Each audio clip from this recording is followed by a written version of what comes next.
Provas espirituais da origem do homem.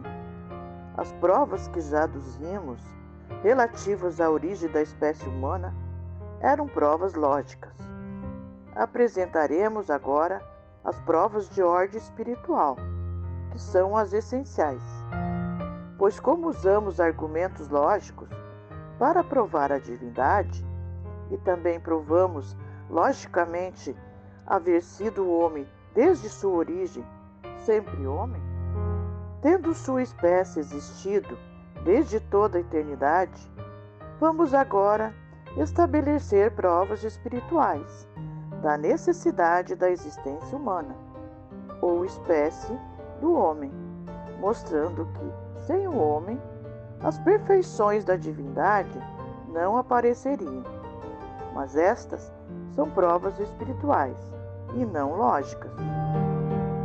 Já muitas vezes demonstramos e estabelecemos o fato de ser o homem o mais elevado dos seres, a soma de todas as perfeições, sendo todas as criaturas, todas as existências, centro dos quais a glória de Deus se reflete, isto é, na realidade das coisas e das criaturas aparecem os sinais da divindade de Deus.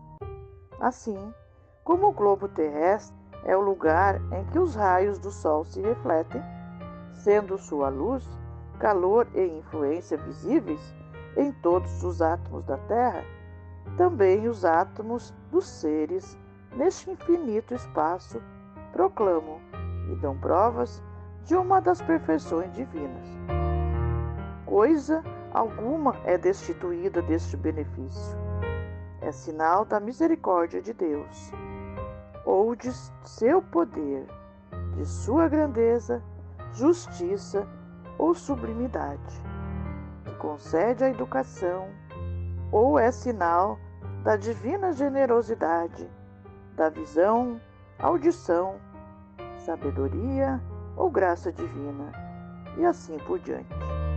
Indubitavelmente, cada ser é centro de irradiação da glória de Deus, isto é, nele aparece com resplendor as perfeições divinas, assim como o sol brilha sobre o deserto, o mar, as árvores, as flores e os frutos, e sobre todas as coisas terrestres.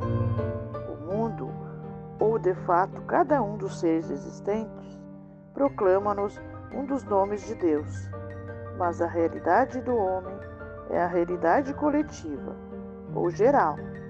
É o centro de onde se irradia a glória de todas as perfeições divinas. Quer isso dizer, de cada qualidade ou perfeição que atribuímos a Deus, existe no homem um sinal. Se assim não fosse, nem poderia o homem imaginar essas perfeições, e menos ainda compreendê-las.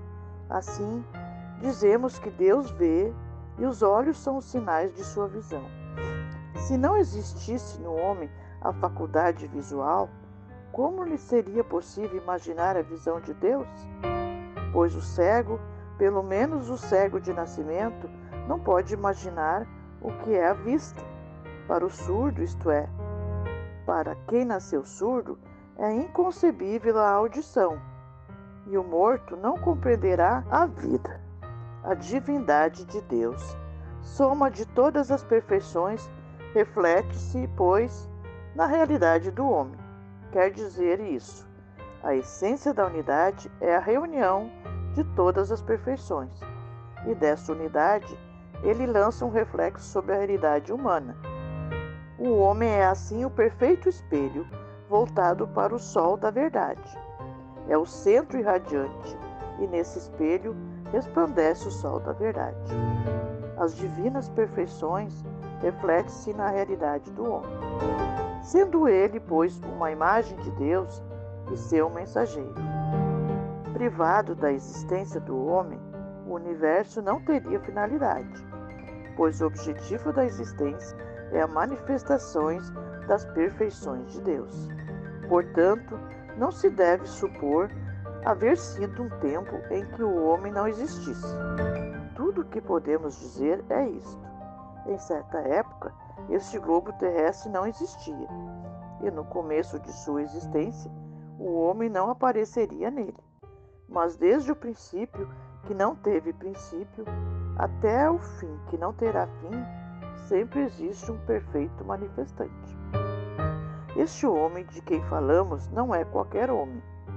Referimos-nos ao homem perfeito, pois a parte mais digna da árvore é o fruto, o qual é a razão de ser, e sem o que ela nada significaria. Assim, não podemos imaginar que os mundos existentes, sejam as estrelas ou a terra, estivessem certo tempo habitados por animais como o burro, o boi, o rato e o gato, e sem o homem. Tal suposição é falsa e irracional. A palavra de Deus é clara como o sol. A prova que acabamos de aduzir é espiritual e não deve ser apresentada de início aos materialistas.